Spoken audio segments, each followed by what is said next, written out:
Okay, here he comes with another problem on time scaling and expansion. Example 1.8, which is similar to that of 1.7, but it is quite simpler than that. There we got the 4 staircase signals. Here we got only the 3 staircase signals. Okay, I read out the question again. Figure 1.8 shows a staircase like signals x of t that may be viewed as a superposition of 3 rectangular positions. Okay, like this. This is the one rectangular pulse and another rectangular pulse. Construct this waveform and express this waveform in terms of g of t. We want to express this x of t in terms of g of t.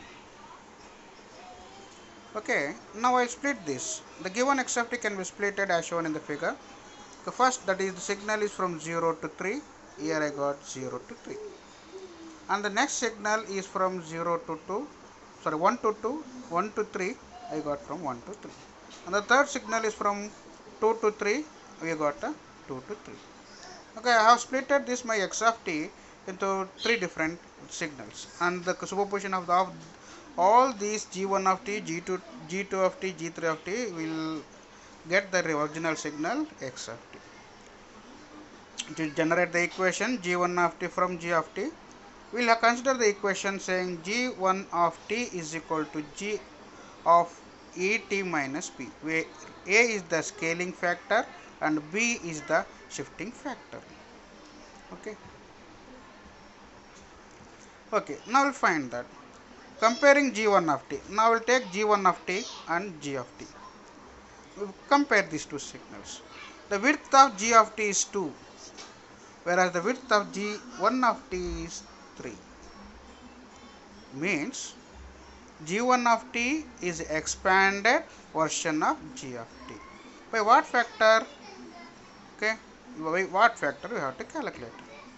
That is 1.5 times. Okay, means that g1 of t 1.5 times expanded version of g of t. So that a should be written as a is equal to, any expansion should be written in the denominator, that is 3 by 2. 1 over 3 by 2, which will get into 2 by 3. So the value of a is 2 by 3. We found the value of a. Next, to find the value of b, that is shifted factor. See the g of t and g1 of t. By seeing that, we can say that g of t start from the minus 1, whereas g1 of g start from the 0. Okay, so that to find the shifted factor, we will consider the center of the signal.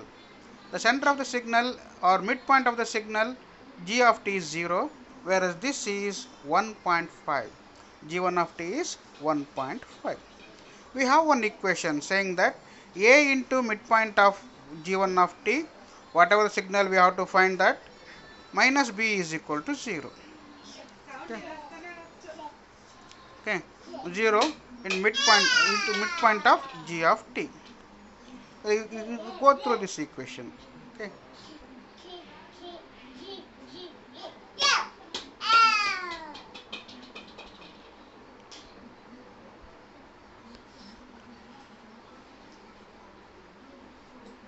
Okay.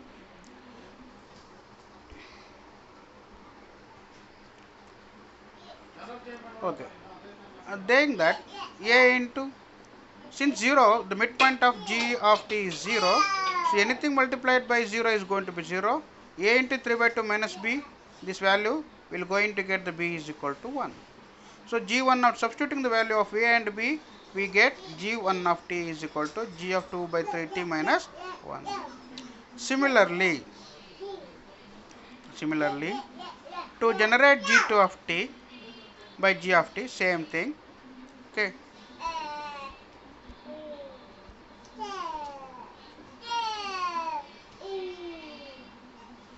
Okay.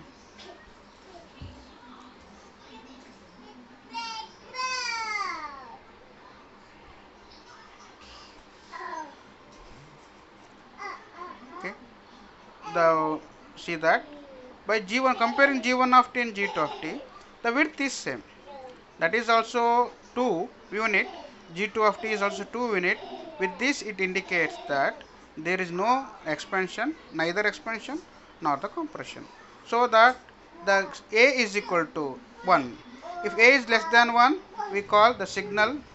If A is less than 1, we call the signal is expanded version. If A is greater than 1, we call the signal is compressed version. Since both are same, now the A is equal to 1.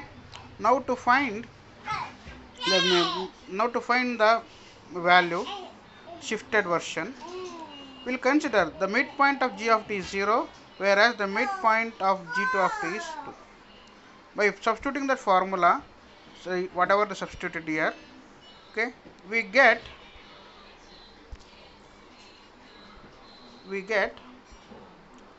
the value, that is b is equal to 2. Substituting all this, we get the value b is equal to 2. So that g2 of t is equal to g of t minus 2. Similarly solving, finally